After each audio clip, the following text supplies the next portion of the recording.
እኔ ካንተ ጋር ነኝ እያለ እንዴት አድርጎ ይሸሻል ብላችሁ ትገምቱታላችሁ? እግዚአብሔር በቃሉ የታመነ ነው። እግዚአብሔር በኪዳኑ የጸና ነው። ይህንን የእግዚአብሔር ቃል እንመነው እንጂ ምን የሚለውን አይረሳንም የሚለው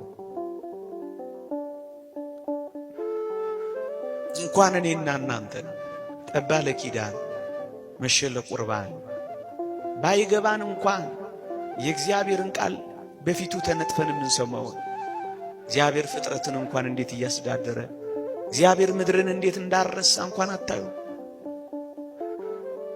እንዴት ይረሳናል? እንዴት ይተወናል? ለዚህ ነው አረሳሽም ከቶም ቢሆን አልጥልሽም በእጄ መዳፍ ቀርጬሻለሁና የሚለው ጭንካር የተበሳበትን እንዴት ይረሳል? ዋጋ የከፈለበትን እንዴት ችላ ይላል? ይህ ምንኛ የሚያጽናና ቃል ነው። ኦርቶዶክሳውያን ከዚህ ጋር አብሮ ነው የሚሄደው። እኔ ካንተ ጋር እሄዳለሁ አሳረፍህም አለው እኮ የሚለው ለዚህ ነው ወገኖቼ። የእግዚአብሔር ሰዎች ስንሆን እመኑኝ እግዚአብሔር ብቻውን የተወው ሰው የለም።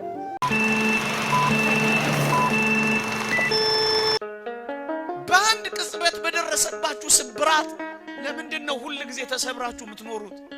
አንዴ ነው የወደቃችሁ፣ አንዴ ነው የተሳሳታችሁት። ሁሉ ጊዜ ግን መነሳት አለ።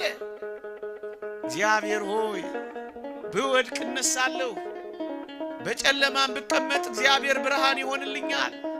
ጠላቴ ሆይ ደስ አይበልህ፣ ወደ ብርሃን ያወጣኛል፣ ጽድቅንም አያለሁ ነው የሚለው ክርስቲያን። ነብዩ ነው ይሄንን የተናገረው።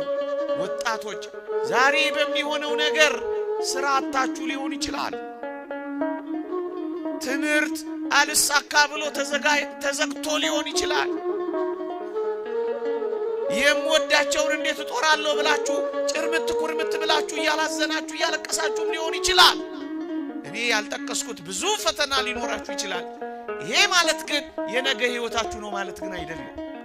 ይሄ ማለት ግን ለዘላለም የተቆረጠላችሁ ህይወት ነው ማለት ግን አይደለም። በዚህ ቅጽበት ይልቅ ወደ እግዚአብሔር ጸጋ ይልቅ ወደ እግዚአብሔር ምስጢር ነው እንጂ መድረስ ያለባችሁ። ልሙት በቃ ለምን ትላላችሁ?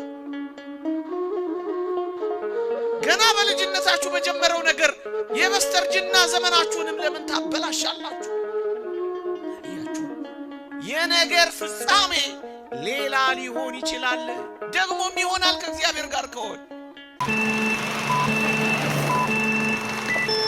እግዚአብሔር ቀን አለው የተዋረደውን የሚያከብርበት። የአልዓዛር ቀን ይመጣል ያልኳችሁ ይኸውላችሁ፣ ያቺ ቁስሉን ያከበት የነበረችው ጣቱ እንኳን የምትፈለግበት ቀን ይመጣል። ባለጸጋው ነው እንዳላል አልዓዛር ጣቱን ውሃ ነክሮ ምላሴን ያበርድልኝ ዘንድ አልዓዛርን ስደድልኝ አይለው መሰላችሁ? እንዳለቀስክ አትቀርም አንተ ክርስቲያን። ከበረታ ሳታጉረመርም ከኖርክ እንደ አልዓዛር እግዚአብሔርን ካልሰደብ አልዓዛር እኔ በጽድቅ እየኖርኩ በክፋትና በኃጢአት የሚኖሩትን ባለጠጋ ያደርጋል በማለት እግዚአብሔርን ካልተውክ እንዳለቀስክ አትቀርም፣ ትስቃለህ። እንደተተውክ አትቀርም፣ ትከበባለህ።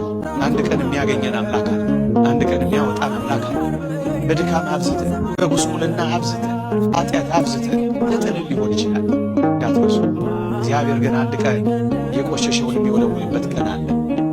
የጠቆረውን የሚያነጣበት ቀን አለ። የተጣለውን የሚያነሳበት ቀን አለ። የጠወለገውን የሚያለመልምበት ቀን አለ። የደከመውን የሚያበረታበት ቀን አለ።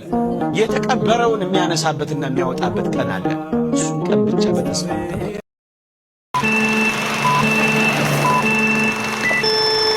እኔ ኃጢአተኛ ልጅ ነኝ፣ ጠልቼ አይደለም ተታልዬ ነው በሉት። ደክሞኝ እንጂ ክጄህ አይደለም በሉት። ከቦርሳ ውስጥ በወድቅም ያንተ ድሪም ነኝ፣ ከመንጋ ውስጥ ብጠፋም ከበጎችህ አንዱ ነኝ።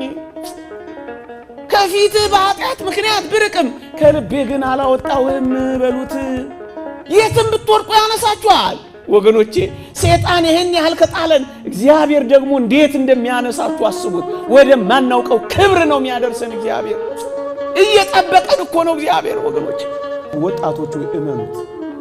ሲያሳፍራችሁ እዩት። እግዚአብሔር ማንን አሳፍሮ ያውቃል? አብርሃምን ነውን? በድህነት ተንከራቶ በባለጠግነት አልመለሰው? ባዶውን ወጥቶ ያዕቆብን በብዙ መንጋና እረኛ በብዙ ልጆች አላመጣው? ሙሴን ተመልከቱት። ባዶውን ከድሎት ቤት ወጥቶ የሕዝቡ መሪ፣ የመንጋው አስተማሪ፣ የሕጉ መጋ የብዙ ራእዮችና ባለጠጎች አላረገው? ታዲያ የእግዚአብሔር ከኛ ጋር የለም? ወጣቶቹ እመኑት፣ አምልኩትና እመኑት እንጂ እንዳትፈሩ። እመን እንጂ አትፍራ። ብዙዎቻችሁ ፈርታችሁ ኃጢአት እየሰራችሁ እንደሆነ እናውቃለን። እዩት እስኪ ራሳችሁን። አልደከማችሁም? አሁን ኃጢአት አላደከማችሁ? በደል አላስረጃችሁ? ክፋት አላሸበታችሁ? መጠጥ አካላችሁን አላጎደለው? ሱስ ናላችሁን አላዞረው? ድካም እኮ ነው ያለው። ድካም እኮ ነው። መነቃቃት የፈለጉ ሰዎች ታስረው ቁጭ የሚሉበት በጫት መንቃት ይፈልጋሉ፣ ግን ደግሞ ጥቂት ቆይተው በጫት ይታሰራሉ። ማታ ሞቅ ለማለት ይገባሉ፣ ማለዳ ላይ ብርድ ይላቸዋል፣ ይበርዳቸዋል። እንዴ ፈታ ለማለት ብለው የጀመሩት ሱስ እስር ስር አድርጓቸው ያለ አረቄ የማይንቀሳቀሱ ሰዎች ላይ አሁን ፈታ ማለት ነው። እናንተ እንዲማርጎ ፈታ ማለት የለም። ከዚህ በላይ መታሰር አለ? ደከመኝ፣ አረጀ። ይሄ ዓለም የድካም ነው። አለው ያጌጠብን መሰለ እንጂ እኮ አልቀና። ሰውነት እየቀነስን ሄደና አካሎቻችንን እየጣልን ወደ ሰማይ መሄድ መንገድ ጀምረና ደክመናል። እግዚአብሔር በስውር ቢቀጣን ይሻላል በአደባባይ?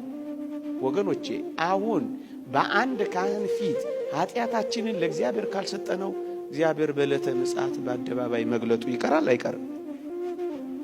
ይቀራል። ንስሐ ከገባን ነው የሚቀረው። እናንተ አይገልጠውም? ይገልጠዋል። በምትወዷቸው በቅዱሳን ፊት ከሚገለጥ በአንድ ካህን ፊት ቢገለጥ አይሻል? ቆይ የሚያስፈራው የእግዚአብሔር ፊት ነው የሚያስፈራው? የካህኑ ፊት ነው የሚያስፈራው? የማን ፊት ያስፈራል? እንደው ቢያስፈራ የወንድም የካህኑ ፊት በላይ የልዑል እግዚአብሔር ፊት እንደው ቢፋጅ እሳት የሆነው የካህኑ ፊት ወይስ የእግዚአብሔር ፊት? በሚባለው በእግዚአብሔር እሳት ፊት ከመቆማችን በፊት ዛሬ ካህኑ ፊት ቢያስፈራን አይሻልም?